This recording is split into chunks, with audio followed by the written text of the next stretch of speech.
este debate, como lo habíamos conversado con algunos amigos ayer en la previa, iba a ser diferente.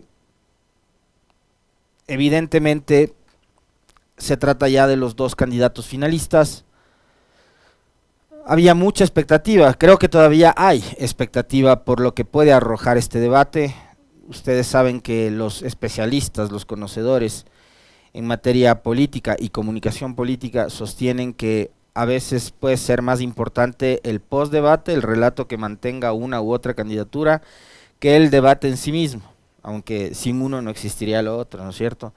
De hecho, hay tres momentos, ¿no? El predebate, el debate y el postdebate, que son, digamos, supremamente especiales en una contienda como la que estamos viviendo los ecuatorianos en este momento y para la cual, al momento de la resolución final, faltan todavía 13 días, ¿no? 13 días, 2 semanas de campaña que serán bastante intensos, que esperemos sean intensos no por la agresividad ni por lo que pueda suceder en cuanto a asuntos excepcionales, esperemos que no, que más bien sea una campaña pacífica, pero que sí sean días intensos para que los candidatos puedan quizás explicar con mucha más precisión, con mucho más empeño, cuáles van a ser los mecanismos mediante los cuales van a plasmar sus planes de gobierno,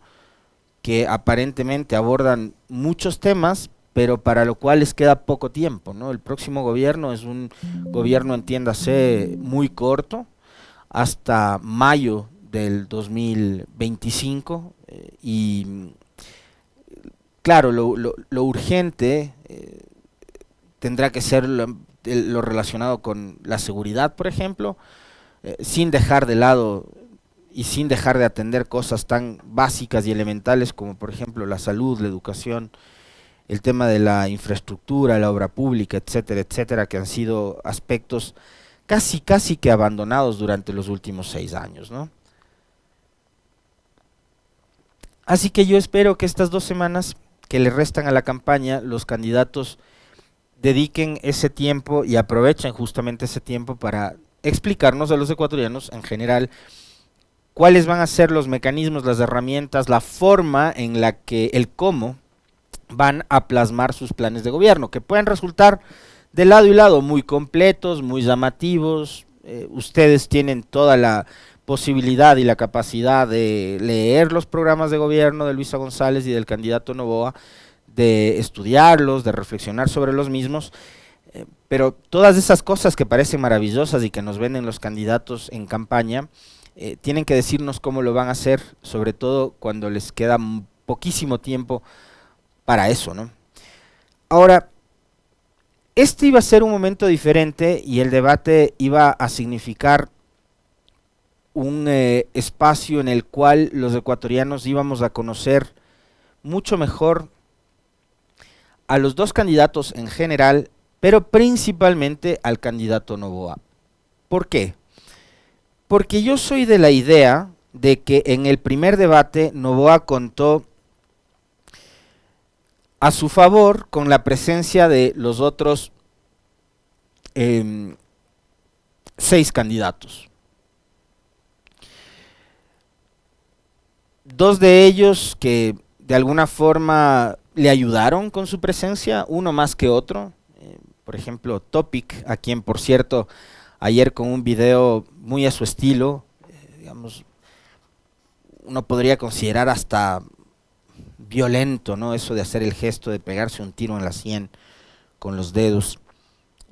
Parece que a él el debate le provocó un estallido cerebral, porque días atrás Topic había manifestado su respaldo al candidato Noboa, y me imagino yo que después de la presentación de ayer, el candidato Noboa le habrá decepcionado profundamente a Topic, por eso hace el famoso gesto este del disparo en la sien, ¿no?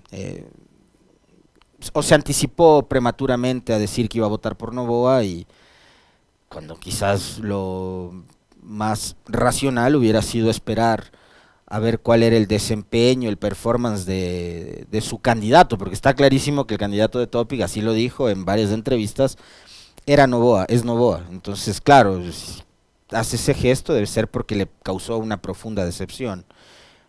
Sería interesante que quien pueda conversar con Topic, a quien así acepta las entrevistas, le pregunte si es que ha cambiado su opinión con respecto de por quién va a votar después de la decepción que evidentemente se llevó el día de ayer, ¿no?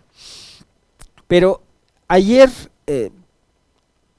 sirvió el ejercicio como para que el país en general, o al menos quienes tuvieron la oportunidad de ver el debate, conozcan en su verdadera y real magnitud, sobre todo al candidato Noboa, porque, digamos, quienes de alguna forma estamos como un poco más vinculados, ligados a, a la política a través de diferentes espacios o ejercicios profesionales, en mi caso el periodismo, digamos, a la señora Luisa González yo la conozco desde su rol de ministra de Estado, entonces se le ha seguido el paso desde entonces, desde el gobierno de Correa, y el gobierno de Correa, ustedes recordarán, se terminó en 2017. Quienes la conocíamos desde esa época entendemos cuál es su postura ideológica, cuál es su pensamiento político.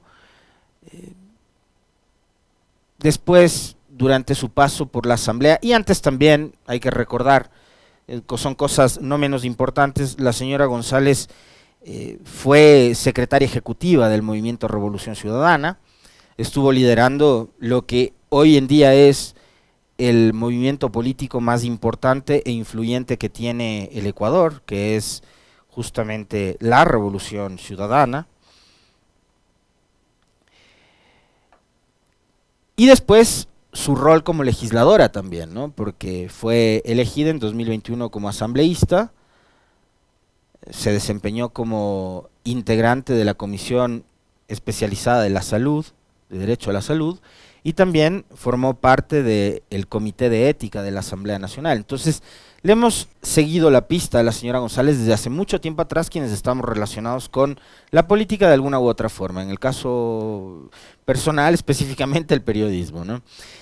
Y así seguramente pasará con muchos otros ciudadanos, pero en el caso de Noboa es un personaje que aparece en la asamblea anterior, que fue legislador, pero que, y a pesar de haber sido presidente de una comisión, y quizás de las más importantes que tiene la asamblea, que es la de desarrollo económico, no fue precisamente uno de los legisladores que más se lucía, ni que más proyectos de ley presentaba. De hecho, ustedes recordarán, acá vimos cuál fue el récord de proyectos de ley presentados, vimos quiénes fueron los 5 legisladores que más proyectos presentaron, y vimos también cuáles eran los números que exhibían en cuanto a esta materia tanto Luisa González como Daniel Noboa. Entonces no era un legislador muy proactivo, no era un gran orador, tenía pocas intervenciones en el pleno y no fueron intervenciones que deslumbraron, y creo que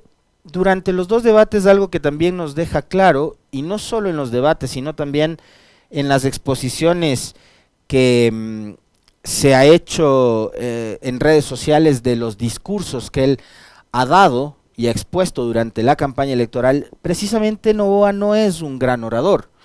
Y esto es interesante porque el otro día algún medio de comunicación citaba los casos, por ejemplo, de Jaime Roldós, que es un caso emblemático, junto a Velasco Ibarra, deben ser de los expresidentes con mejor puesta escénica, ¿no? Y mejor dominio escénico en la oratoria. Ejemplos como el de legisladores del MPD, Jaime Hurtado González, un extraordinario orador, ni se diga Carlos Julio, ¿no? Por ejemplo, en su momento también Rodrigo Borja, un gran orador. Y había medios de comunicación que nos remontaban a pensar en esos expositores de la política que había antaño, y claro, acá Noboa no es pues precisamente un gran orador, no ha sido un gran orador.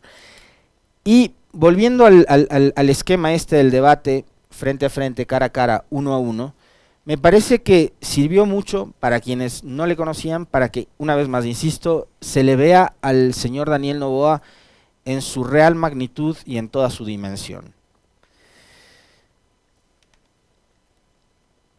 Para seguir profundizando sobre aquello, también, y como punto de partida, algo que me llamó profundamente la atención, desde el ingreso, desde la llegada. Daniel Noboa llegó acompañado de su esposa, de su madre y de uno de sus asesores, me parece que es el señor Carminiani, quien iba detrás de Noboa, su esposa y Anabel Asín.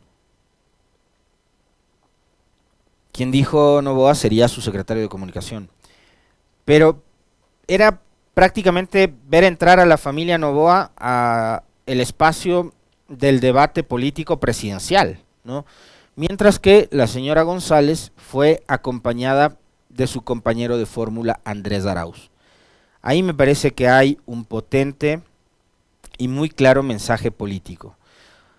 O sea, se estaba enfrentando, daría la impresión, la corporación Noboa, donde está Daniel con su esposa y su madre, solo faltaba Alvarito, frente a la Revolución Ciudadana, donde estaban los dos aspirantes presidencial y vicepresidencial, ¿no? El equipo de trabajo de lo que sería un eventual gobierno de la Revolución Ciudadana, si es que así lo decide el pueblo ecuatoriano el próximo 15 de octubre. Me parece que ahí hay un mensaje muy claro y potente desde el ingreso, desde la llegada de las dos candidaturas. La señora González acompañada de su candidato a la vicepresidencia, a quien ha decidido además no esconderlo, eso está clarísimo, mientras que claro, el señor Noboa llega con su familia, y algo que llamó mucho la atención también a los tuiteros y a la gente en redes sociales, que es muy crítica, que para no perder el glamour, la señora esposa del candidato y su madre fueron con chalecos antibalas de color blanco, ¿no? Porque además las dos señoras llevan con trajes blancos impecables, y para no desentonar, fíjense ustedes, habían decidido llevar chaleco antibalas blanco. Eso me imagino es bajo pedido, ¿no? Si es que vos conoces un lugar, Carlos Minango, donde confeccionen chalecos antibalas, por favor, me avisas porque yo quiero uno en azul, que es mi color favorito. Ya, gracias. Entonces las señoras, para no desentonar con el color del traje, de su atuendo elegantísimo que llevaban, decidieron también lucir chalecos blancos. En contrapartida, la señora González, ahí está, esa es la imagen que les decía, llega con Andrés Arauz. La pregunta es, a la candidata vicepresidencial, el señor Noboa, acá está ahora Arauz, acompañando a González, los dos juntos. Estos dos son y forman parte del binomio presidencial y vicepresidencial de la Revolución Ciudadana. Habrá que preguntarle al señor Noboa en dónde es que la tiene escondida todavía la señora Abad. ¿Sigue de viaje? ¿Sigue paseándose ahí, reuniéndose con no sé quién por fuera? ¿Ya va a volver? ¿Qué tanto él coincide con las ideas de su candidata a la vicepresidencia, etcétera, etcétera? Que ese fue, digamos, un tema que durante el transcurso del debate no fue utilizado por la candidata González como para, no digamos atacar, pero sí como para replicar o contrapuntear al candidato Noboa, ¿no? Saber qué es lo que piensa él, que dijo en algún tramo del debate, era partidario de que la educación y la salud sean entendidos como derechos que tienen que ser cubiertos por el Estado y que tienen que ser públicos, mientras que su candidata a la vicepresidencia, la señora Abad, considera que la salud y la educación son prácticamente privilegios que deberían ser cubiertos por quienes tienen los recursos necesarios como para poder pagar la atención en salud en un hospital o clínica privada o en una escuela o colegio y universidad privada.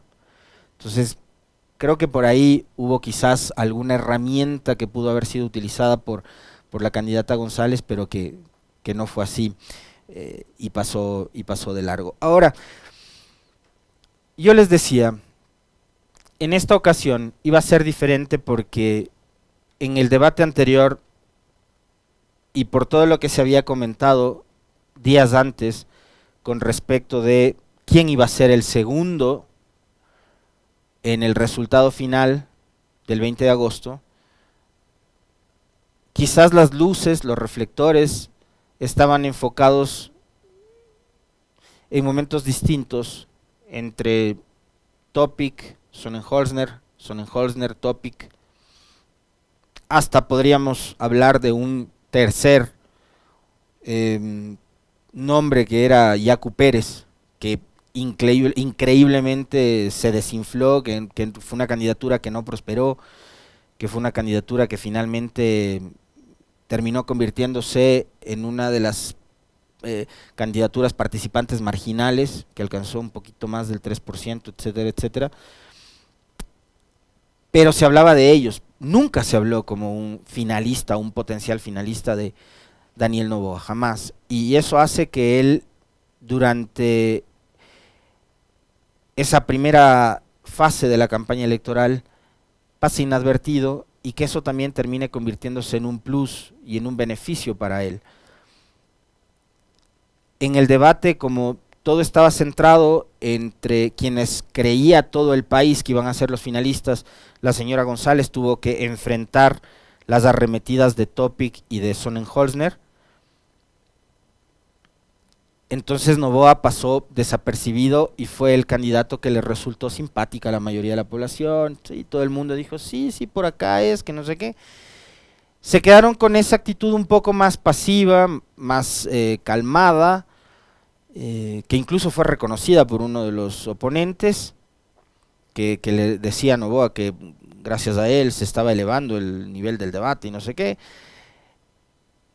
Y no se daban cuenta de la ayuda que le estaban dando. Ahora, enfrentándose cara a cara, solo los dos, se evidenciaron una serie de falencias por parte del candidato Noboa, y eso me parece que quedó demostrado el día de ayer, quedó muy claro, incluso por la forma en la que ahora sí Daniel Noboa salió al ataque, y lo cual fue de alguna forma cuestionado por la señora González, cuando ella le dice al candidato Noboa que qué rápido él se convirtió en uno más de esa vieja forma de hacer política, que se basa en el ataque, en la agresión, en el insulto, etcétera, etcétera, cuando lo que el país necesita en este momento quizás es más mensajes y llamados a la unidad, a la conciliación, a bajar las tensiones por además todo lo que está viviendo el país, ¿no?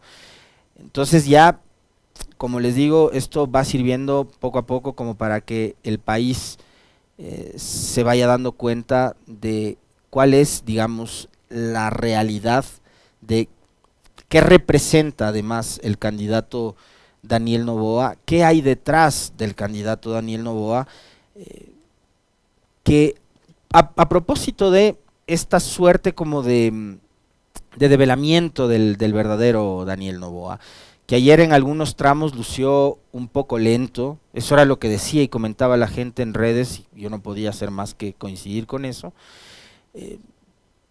tanto que hubo un momento de la réplica o la contrarréplica en la que él pierde el tiempo para plantearle la inquietud a Luisa González, y la moderadora le insiste en que utilice de forma más eficiente el tiempo, y no lo hizo porque no se centraba en el tema de discusión, etcétera, etcétera. Iba un poco por las ramas tratando de argumentar que sí, la pregunta se relacionaba al tema que estaban tratando, una cosa por el estilo. Pero a mí me quedó una impresión también a propósito de este tema, de que Noboa no estaba y no lucía como preparado para el reto que significaba un debate de segunda vuelta.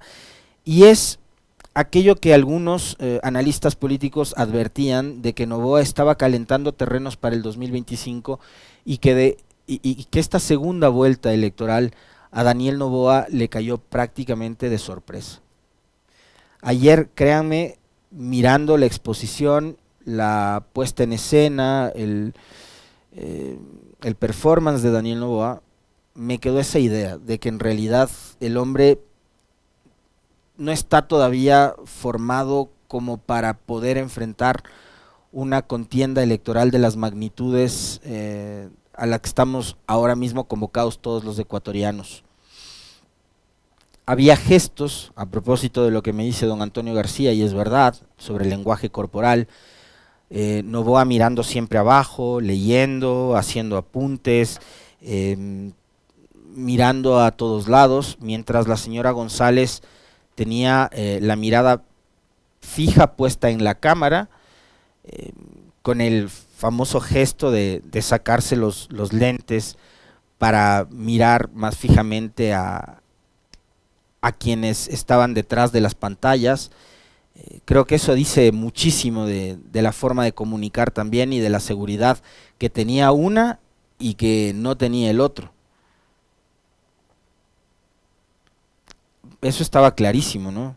La seguridad que tenía Luisa González al momento de responder, aunque ustedes pueden decir que hubo momentos en que también por efecto de el escenario, el momento político que vive el país, las condiciones, un set de televisión, enfrentar a unas cámaras, a las luces, saber que están millones de personas pendientes de lo que digas, te puede provocar cierto nerviosismo. Eso es realmente cierto y es normal, además, pero a la larga terminó siendo cada vez más sobria, más solvente, mientras que Noboa lucía bastante distraído, a propósito de lo que manifestaba nuestro televidente hace un momento, ¿no? Distraído, con la mirada al piso, con el tema de los apuntes, leyendo, etcétera, etcétera, ¿no? No sé si tenemos algo de material, Meli, vos me vas diciendo con qué podemos ir avanzando. No sé si tienes respuestas y exposiciones por los ejes temáticos. Vamos con lo económico. Ok, ¿con quién arrancamos? Con Noboa, vale. Buenas noches, Ecuador. Bueno, primero quiero agradecerle al doctor Loza y a todo su equipo médico por habernos ayudado en una emergencia con mi familia en los últimos 2 días. Los médicos y el equipo, pues, de enfermería son héroes. Para mí, como hijo de doctora, les agradezco y seré agradecido eternamente. En la parte económica, debemos de ser un país competitivo. Hoy en día el Ecuador no lo es. Deberíamos de tener una electricidad a un costo más bajo, un costo de combustibles más bajo, un desarrollo de infraestructura de riego para nuestros pequeños y grandes agricultores, sin olvidarnos también de un sistema tributario que fomente la generación de empleo. ¿Cómo lo vamos a hacer? Vamos a invertir en distribución y transmisión eléctrica, vamos a refinar nuestro petróleo aquí para tener diésel y spray oil a bajo costo en refinerías que ya existen, no refinerías invisibles. La refinería de La Libertad y la refinería de Esmeraldas son refinerías que sí existen.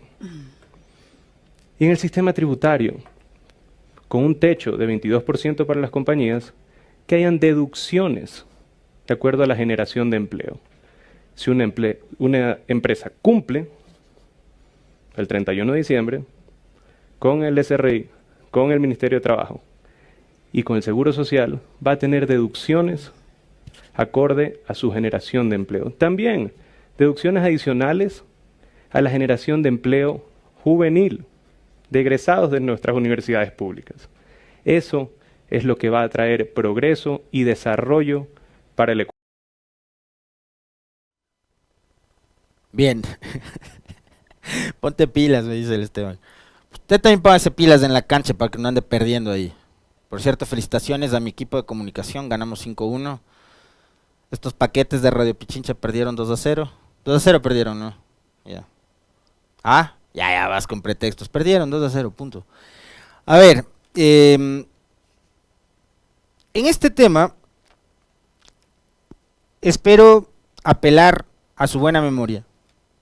Yo siempre suelo destacar que la audiencia de Radio Pichincha es una audiencia súper crítica, muy bien informada y muy bien preparada. Pero seguramente ustedes tendrán, como suele decir alguien por ahí, el chat de las tías, donde comparten memes. Memes que son repetidos por el candidato presidencial Noboa, ¿no?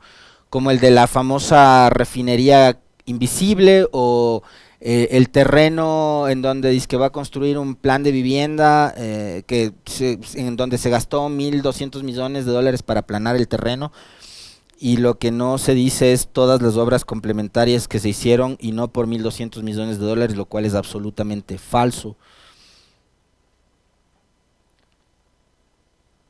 Ahí se construyó, por ejemplo, el acueducto La Esperanza, que da agua a 3 cantones de Manabí, por poner un ejemplo.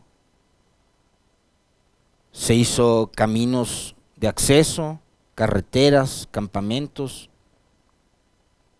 etcétera, etcétera, etcétera. Pero no costaron 1.200 millones de dólares. Eso consta en un meme. Entonces, esta parte del tema económico y las declaraciones de Noboa, espero que ustedes vayan al chat de las tías donde comparten el meme de la refinería invisible de 1.200 millones de dólares y les digan, acuérdense que este fue uno de los tantos temas que se mencionó en la campaña política anterior y que es como el de la desdolarización y muchos otros, el de Cuba, el de Venezuela, el de que nos vamos a convertir en Nicaragua y no sé qué, y el miedo al cuco del comunismo, etcétera, etcétera, es de las típicas herramientas que utilizan en campaña para tratar de atacar a la candidatura de la Revolución Ciudadana específicamente. En materia económica, Daniel Noboa, desde su condición de empresario y de gerente, a propósito de eso, ustedes vieron que en la presentación del candidato decía, fue el gerente más joven o el primer gerente, no sé qué, el primer gerente de la naviera, Bueno, es la empresa de la familia, ¿no? Pregúntense ustedes si eso fue por méritos o porque es el hijo de Álvaro Noboa. Entonces, acá hay dos visiones. Una visión, como lo han dicho varios de los analistas que han pasado por acá, y yo con la cual coincido totalmente, porque además es lo que es. No es nuestro sesgo, es la realidad. Es una visión empresarial vista desde el gerente puesto por el papá de una empresa, ¿ya? Y es la visión de la servidora pública que trabajó en el servicio público y que además de ciudadana, es la visión ciudadana de lo que debería ser el servicio público para los 18 millones de ecuatorianos. No importa si tu apellido es Noboa, es Minango o es Moncayo, da igual cuál sea tu apellido. El tema es que el Estado, el servicio público tiene que estar funcionando y tiene que estar operativo, beneficiando a los 18 millones de ecuatorianos, indistintamente de si usted es afro, es indígena, es mestizo, es rubio, lo que usted quiera. Entonces hay esas dos visiones. Y sobre el tema económico y tributario, ustedes tienen al empresario, al gerente de las empresas de su familia, diciendo que hay que generar incentivos tributarios para las empresas que generen empleo joven, como en el 2021, cuando llegó Lasso, dijo que había que desmontar y eliminar el ISD. Les voy a hacer la misma pregunta que yo les hice en este mismo espacio, en este mismo medio de comunicación, con estas mismas cámaras y los mismos micrófonos, porque no tenemos plata para comprar nuevos. ¿A quién le beneficia desmontar el impuesto a la salida de divisas? Le pregunto a usted, señora, señor, ¿es quizás dueño de una fortuna para sacar plata al exterior? Yo por lo menos no. Digamos, las pocas veces que he pagado ISD ha sido cuando he salido al extranjero y he comprado con mi tarjeta de crédito o con mi tarjeta de débito. Esa es la única ocasión en la que yo pago el ISD, pero además son montos mínimos. Son montos mínimos. Porque estoy comprando ropita para mi hija, ropita para mi sobrino, regalos para la familia, ropa para mí, o sea, cosas así, recuerdos, regalos. Y les pasa a ustedes seguramente, ¿no es cierto? O al que tiene la oportunidad de irse de viaje. Esa es una cosa. Pero cuando estamos hablando de desmontar el ISD para reactivar la economía del Ecuador, a usted le están queriendo decir que eso genera grandes beneficios tributarios para los 18 millones de ecuatorianos, no. Debe ser marginal, no sé si menos del 1% de la población, seguramente la que saca dinero de la economía en grandes cantidades.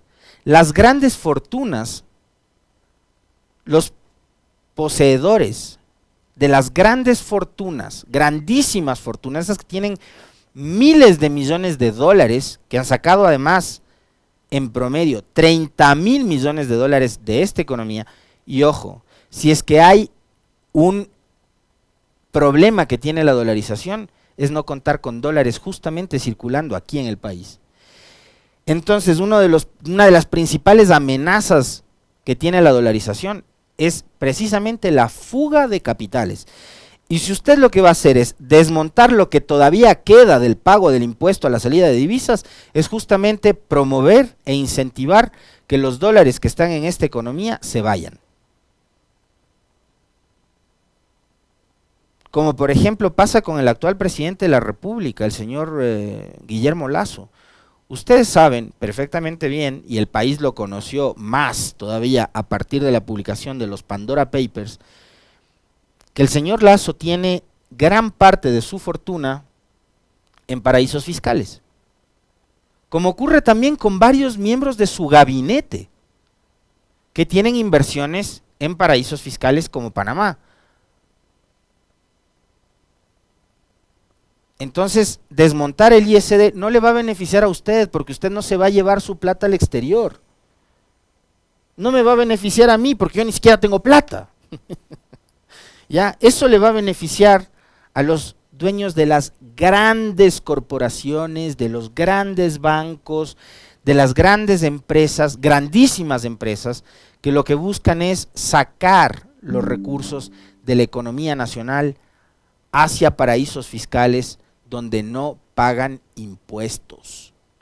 Hay incluso universidades en este país que hacen eso, que sacan su dinero al exterior. ¿Para qué? Para no pagar impuestos en Ecuador.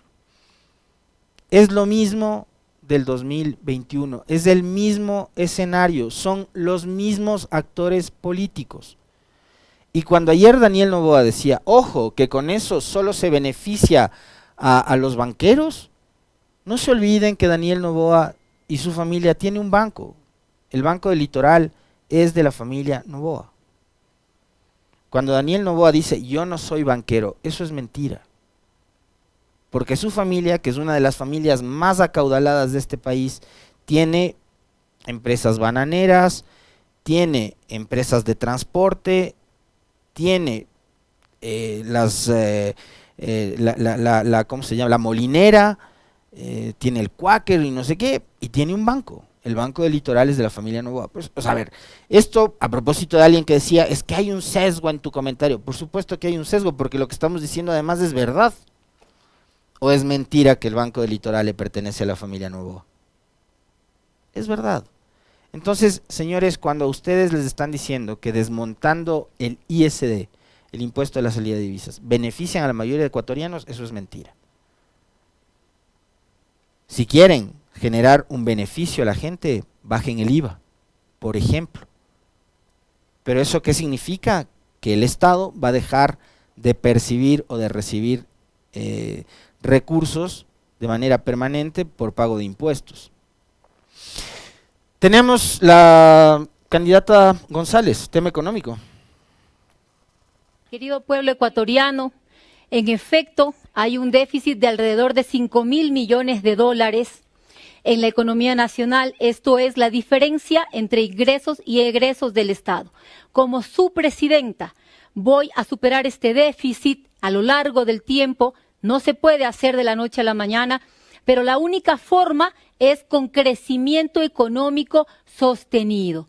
¿Qué políticas voy a aplicar como su presidenta? Primero, inyectar en la economía 2.500 millones de dólares de las reservas que están en Suiza. ¿Para qué?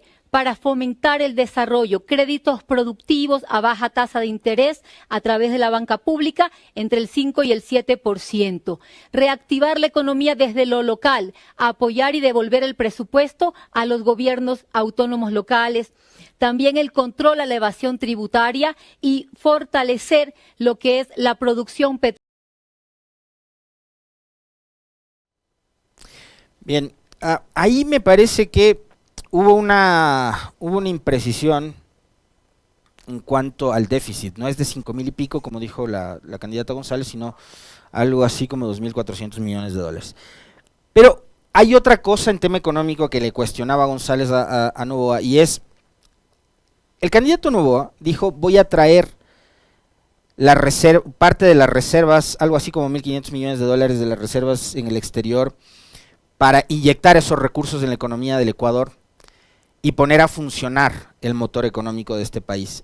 Y la candidata González ayer le cuestionó sobre eso a Noboa y le dijo, bueno, ¿cuánto y cuándo traerías? Y Noboa no fue preciso en responder aquello, porque él sabe que tiene encima suyo a los grandes grupos empresariales de este país, y tiene también encima suyo a que son grandes capitales, y además a los especuladores que son poseedores de esos capitales, ¿no? Muchos de ellos especuladores con bonos de deuda.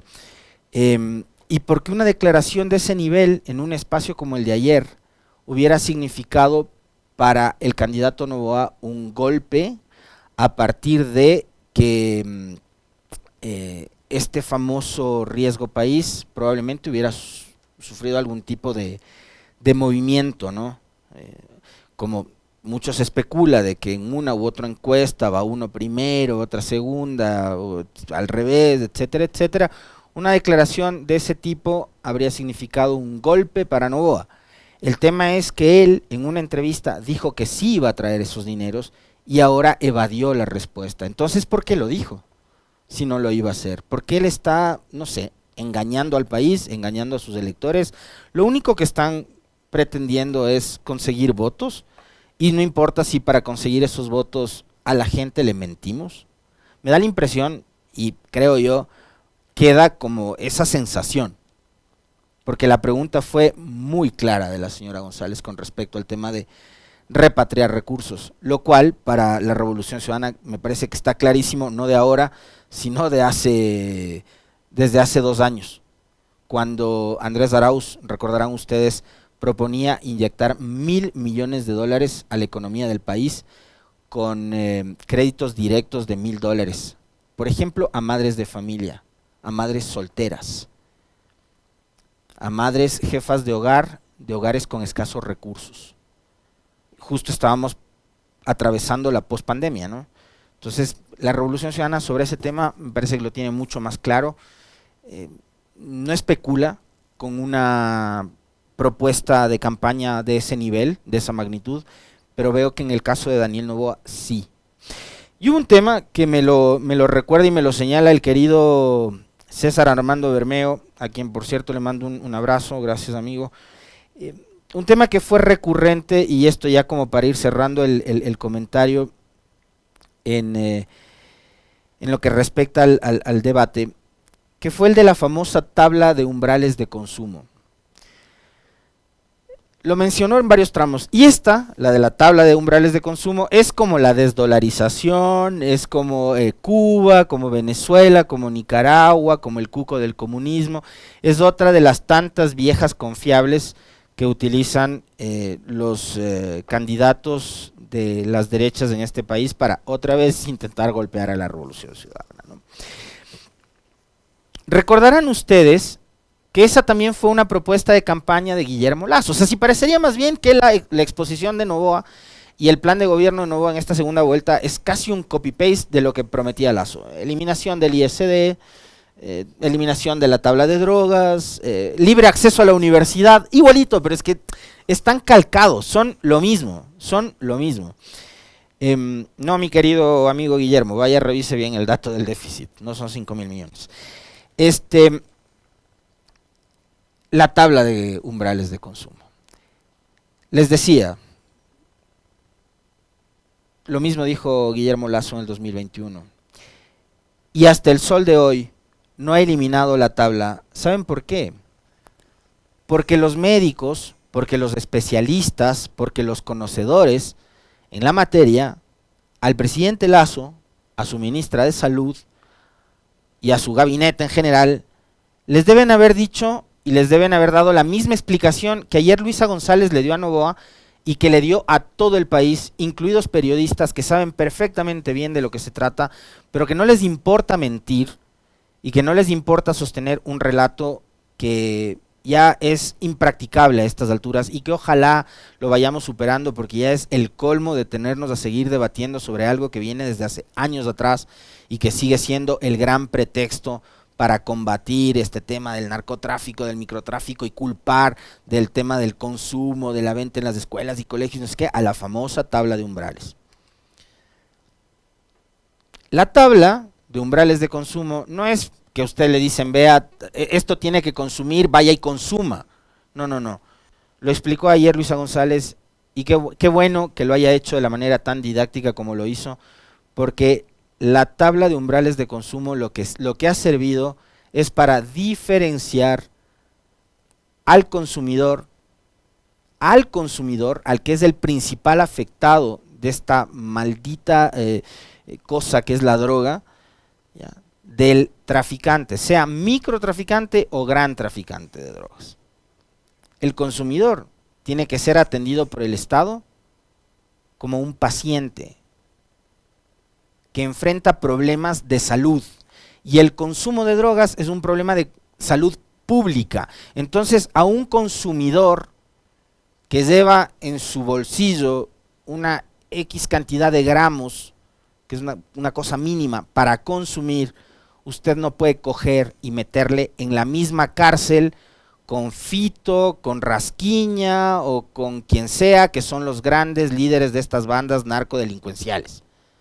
A una persona que consume, usted tiene que llevarle a un espacio diferente en donde pueda rehabilitarse. Entonces, la tabla de umbrales de consumo sirve para diferenciar al consumidor, ya sea del microtraficante o del gran traficante de drogas, y para que el problema de las adicciones sea tratado como lo que es, un problema de salud pública, y para no llenar las cárceles de gente pobre que es presa de las adicciones y que después además es tratada como delincuente por haber caído en la adicción a las drogas, que es una maldición con la cual hay que luchar y a la cual hay que combatir todos los días, desde el espacio en el que nos corresponda.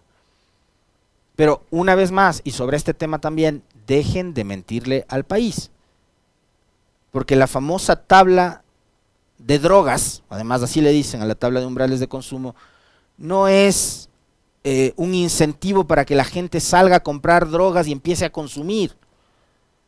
Es para que el Estado pueda tratar a las personas que han caído en ese maldito mundo de las adicciones y que no sean además tratados como delincuentes, sino como pacientes que pueden rehabilitarse.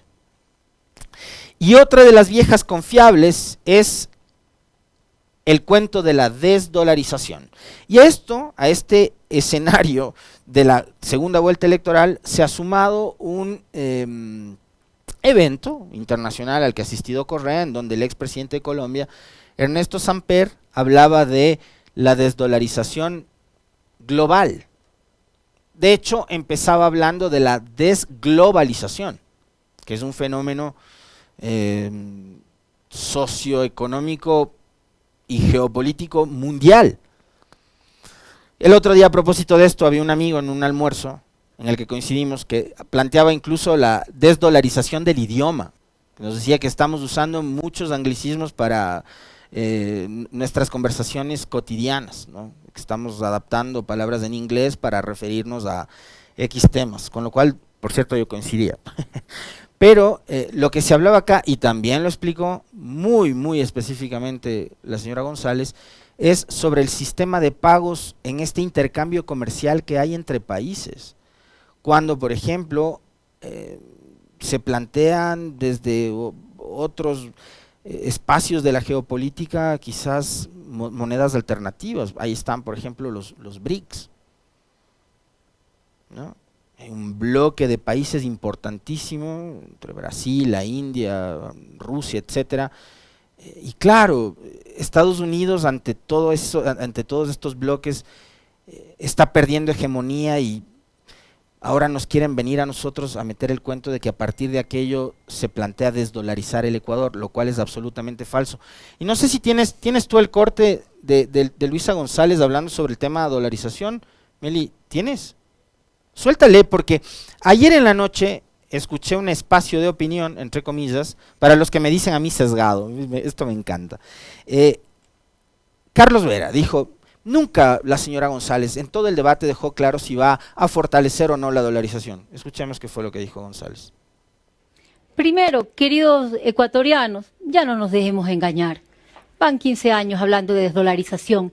En el Grupo de Puebla se trató sobre un sistema de intercambio comercial a nivel mundial, un sistema de pago para el comercio mundial. Usted, señor Noboa, viajó como presidente de la Comisión de Desarrollo Económico a Rusia a pedir allí una alternativa para pagos fuera del dólar. Entonces, ¿usted también pretende desdolarizar el Ecuador?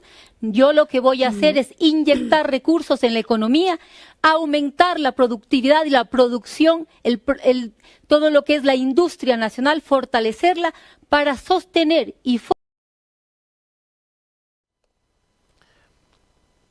ya. La parte final era la más importante. La parte final era la más importante.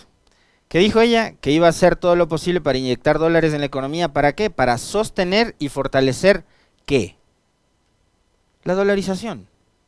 Entonces, para gentecita que se la dedica, que se la pasa y se dedica a mentir permanentemente, que ayer intentó, incluso con la ayuda de, adivinen quién, Rudy Hidalgo de Participación Ciudadana, sostener que Luisa González no aclaró sobre el tema de su postura frente a la dolarización. Ahí está. Si quieren les compartimos el corte, yo sí lo tengo acá, completo. Te paso, ahorita te paso. Ahorita te paso, Esteban. Está clarísimo, ¿no? ¿Cuál es la postura de la señora González? Si puedes, mándalo, ahorita mismo. Si quieres que te pase el del programa de Carlos Vera con Rudy Hidalgo para que vean que no me lo estoy inventando yo, te paso ese. Están los dos pegaditos. Están los dos pegaditos. Entonces pongámosles, porque yo ayer me quedé loco. Y en serio, ya necesitamos que ustedes también nos ayuden. Porque esta es una lucha que no debe ser únicamente de este espacio, ni de este periodista, ni de X tendencia. No, es a tratar de defender y sostener la verdad. Pero no mi verdad. No mi verdad, sino la verdad. No, porque además como esta gente administra la verdad, pero hay la verdad de ellos y hay la verdad de todos, esta es la verdad.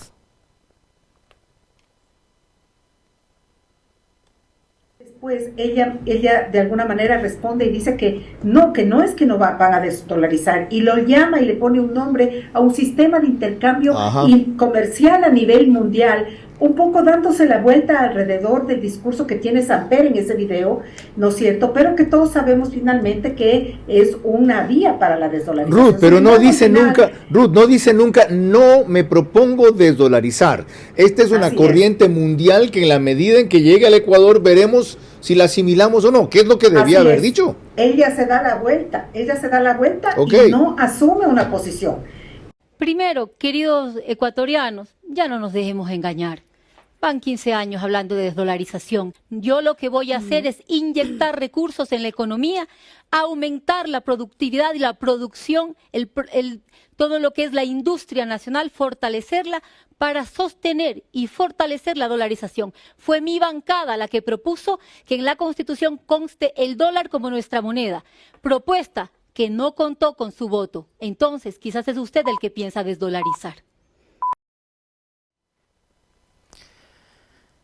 ¿Con qué complementa? Con el hecho de que la bancada de la Revolución Ciudadana, y no de ahora, no de la asamblea anterior, donde se quiso sacramentar la dolarización, sino desde la constituyente de Montecristi, Para aquellos románticos enamorados de la Constitución del 98 que se hizo adentro de un cuartel, fue justamente en la Constitución de Montecristi, liderada por la Revolución Ciudadana, llámenle ustedes como quieran a esa Constitución, la Constitución del correísmo, lo que sea, fue justamente en esa Constitución en donde se estableció que la moneda de circulación en este país es el dólar.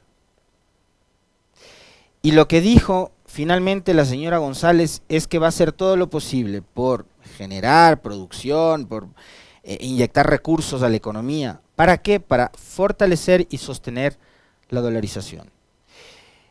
Cuando guste, el productor o productora del programa de Carlos Vera le pasamos y le compartimos este corte. Porque parece que esa parte se saltaron.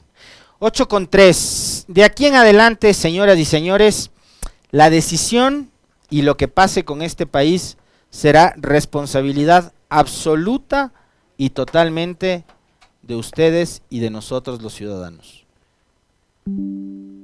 Que sea elegido Daniel Noboa presidente o que sea elegida Luisa González presidenta de este país, dependerá única y exclusivamente de todas ustedes, de todos ustedes, de todos nosotros.